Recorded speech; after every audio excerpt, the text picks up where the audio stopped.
Peace and Black Power. This is your sister, Dr. Deanna Bailey, also known as Dr. Oya Ma'at. I am here in Accra, Ghana, family, standing next to Brother Bomani, who is the co-founder of Africa for the Africans. Brother Bomani, can you tell the audience why you founded Africa for the Africans? Greetings, family. Bomani Tamba here at Kwame Nkrumah Memorial Park, my favorite site in the history of our people. And yes, family, we started Africa for the Africans to connect our people to beautiful sites and beautiful history, but also to link them in a movement to where you're not just coming to Ghana to tour. The tour is like a build-up. Right. You enjoy the tour, you learn about business investments, and then you can get yourself organized in the country. We have investments like Garvey Town, which is a community, and there's a lot of other things that's built in the community. So we're trying to organize our people more in the Pan-African mindset that want to come to Africa, and that's really our focus. And these journeys literally is the route to to the ultimate mission, to where we have an incredible development connection on the African continent, to where we can be infused into the continent as Africans, and after a generation or two, we're all African people. That's right. Everything. That's right. So we're standing in front of the Kwame, Dr. Kwame Nkrumah Memorial. This was a part of our day one tour. Brother Bomani, can you tell me a little bit about what we saw today? I mean, I could go into what we saw, but yeah, absolutely, family. What our tour guide went through is the history of Kwame Nkrumah, from his birth to his studies in the diaspora, to him coming back to Ghana and becoming a leader of his country based on what he learned in the African diaspora. That's very key, family. Absolutely. Our energy in the African diaspora have taken a lot of our brothers and sisters to another level, because our fight is real. Absolutely. So Kwame Nkrumah took that energy and led his brothers and sisters, and he used the energy of W.E.B. Du Bois, Marcus Garvey, Malcolm X, a lot of the prominent names in that time when he was around studying as a student. So, family, that connection from here takes us to other parts of the other parts of the day, which is W.E.B. Du Bois Memorial, just like here. I can't wait. I cannot wait to go to the W.E.B. Du Bois Memorial. I know you mentioned it when we were on the bus that we're going, so I'm very excited about that. And for those who don't know who Dr. Kwame Nkrumah, who he was or who he is one of the greatest Pan-Africans, greatest Pan-Africanists, known to man. And I'm happy to be here in Accra. I'm learning so much, family. If you have the opportunity to travel to Africa and you want to do it, I highly recommend that you travel with Africa for Africans. Brother Bomani, can you give them your information so that they want to contact you? Yes, family, you can check us out on our website at africafortheafricans.org. And you can just link us online. Name is Bomani Tayamba. You find that all over Facebook, YouTube, Instagram, Twitter, and so on. And definitely, family, I'm one of the people you can just shoot a text to, 404-931-9429. Send me your name, number, and email address, and then I'll reach back out to you and we'll talk more about Ghana. We just try to make things clear and organized. So I'm available throughout the week. Right now, I'm not going to be available because I'm on tour for the next 3 weeks. But one of the main and most important thing about Kwame Nkrumah is Kwame Nkrumah ideology was, Ghana independence is one thing, but it's meaningless unless we work together to free the rest of the African countries. Absolutely. And also the other African nations like the Caribbean nations of black people. So Kwame Nkrumah had a global ideology, and he was for the Africans in the diaspora and for the Africans on the continent. And that's what we need more of our leadership to be about, especially the African continent. Absolutely. You cannot forget about a good percentage of your people, 1/3 to half of your percentage of our people. And our people in the diaspora have a lot of opportunities and access to things. So we always tell folks, family, it's just not just coming on tour, it's a build up to where we would look to build an entire African continent where we as a people control Africa, us African people, not other people like Europeans and Asians, which we see clearly are coming in. So this foundation right here with Kwame Nkrumah really just educate all of us to understand more of our mission. Absolutely. Absolutely. And when you just described Dr. Kwame Nkrumah, I instantly thought about Julius Malema. Are you familiar with Julius Malema? Absolutely, South African. The South African brother in we'll the EFF. We'll be connecting it with them. Hopefully, maybe in November we go to South Africa. Yeah, and I'm considering going on tour with him. He has a trip from November the 22nd, I believe, through December the 4th. December 2nd to it's Johannesburg and Cape Town. And family, I will be on that trip. Your girl, Dr. I will be on that trip. So family, if you want to come out, please come out. But when you describe Dr. Kwame Nkrumah, my mind instantly thought about Julius Malema and the EFF, because those brothers, to me, I feel like what they're doing is they've captured the spirit and the mission and the ideology of Dr. Kwame Nkrumah. How do you think about that? Yeah, absolutely. Because the thing of it is, whenever any government, any representation of African content speaks of the diaspora and reach out to the diaspora, I'm all with you, because it's one of the biggest disrespect that's been going on, where we're a minor focus. Mm-hmm. It really troubles me, honestly. So even when I'm here in Ghana, we're doing all we can to make some movement, some energy, and that's why we're really building Garvey Town, because Garvey Town is going to be 300 of us strong, enough to have our own lobbying people in government and things like that, because the African diaspora got too many resources to make things in Africa work. Absolutely. And we have to really come as one. So family, that's all we're doing right now. We're trying to connect us, the Africans and the diaspora Africans and the continent together, and this is a good foundation. These journeys get to the point where they get addicted to where you want to come in, But keep coming and coming, but, absolutely. We know it's big, the money's but at the same time, too, we try to do at least give you the one tour to where you feel comfortable going any parts of Africa. So let me ask you a question, Brother Bomani, real quick, because you talked about PanAfricanism and you said a lot of other things are distractions. How do you feel about the ADOS movement? Honestly? Hold on. I want you to give your honest opinion. We've been talking about it on Black News 102 and Sign at a TV. And so, for those who don't know about ADOS, ADOS is an acronym that stands for American Descendants of Slavery. A lot of people say slaves, but it's not slaves. It's African Descendants of Slavery. As a Pan-Africanist, how do you view that particular movement? I feel that movement is the same as when Marcus Garvey was pushing for us to do the same thing of other nations and build Africa, and then other leaders was just like, well, we need to focus on this in America, we need to focus on getting rights here and doing all those things.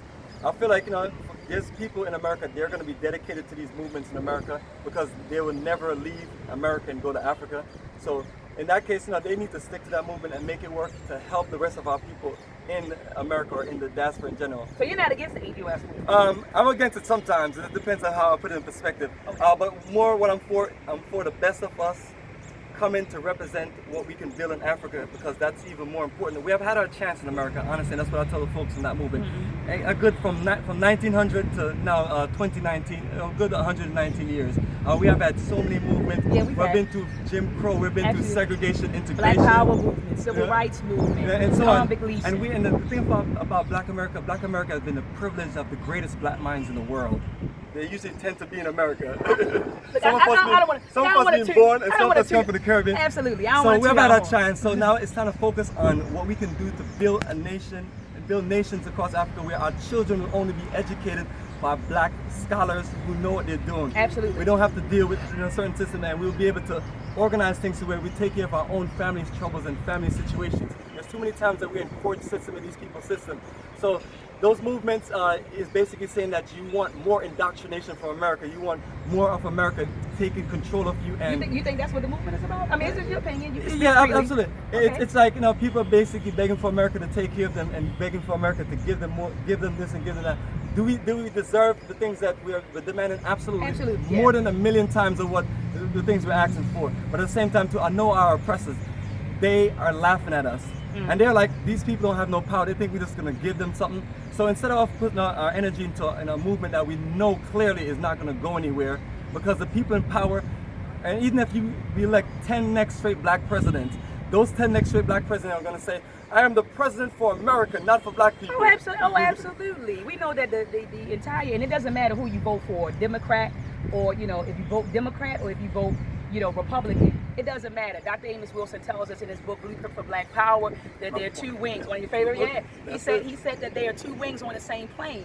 So the whole purpose of the government is to maintain global white supremacy. That's what it's all about. So I hear what you're saying. You're saying that we shouldn't be, because, ADOS is really a movement about getting restorative justice and reparations. That's what we want. And so we're saying, hey, in America, my mother, and I can speak, I am ADOS. Yeah. I am an American descendant of slavery. My family, I can trace my family back to the plantations in Sumter County, South Carolina, and also on the Maryland Eastern Shore on my father's side. And so I'm definitely an ADOS person. And so the whole movement is really about restorative justice and reparative justice. And so we feel like, you owe us. You owe us money. Right. You owe us for slavery. You owe us for everything that took place after slavery. Because a lot of people focus on slavery, the 250 years of slavery, but they don't think about the 200 years of domestic terrorism that followed the era of the enslavement. before and the after. Before and the after. So we're saying we want you to pay up. But I understand your position. You're like, don't wait on it.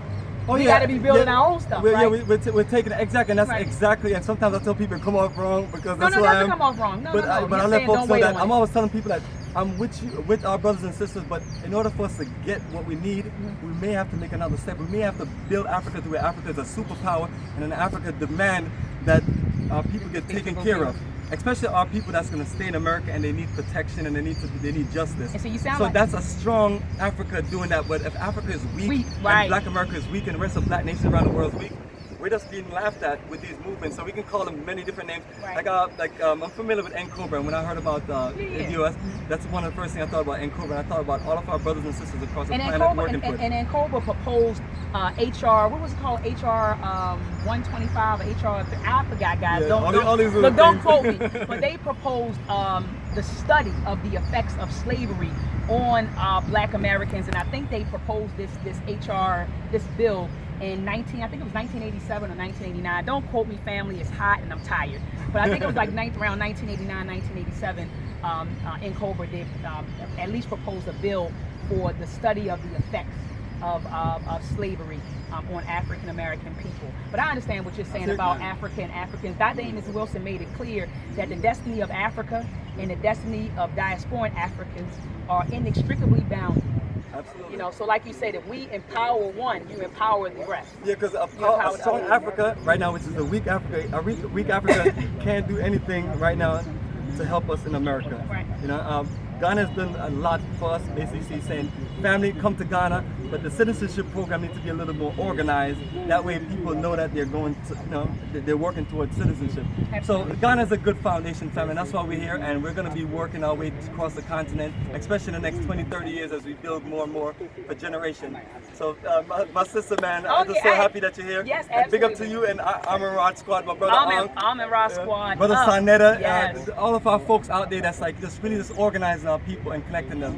And I understand peace to brother Phil Scott. He's doing some great work with the Advised show. So peace to you, brother Phil Scott. I'm gonna send this video on over to him too. Oh yeah, absolutely. Share the love out, because a lot of the people that you have talked about, I've known them. I like their work and everything. Absolutely. And even though my focus is trying to do certain things, because I feel like the best thing we have to do is focus on what you can make happen good.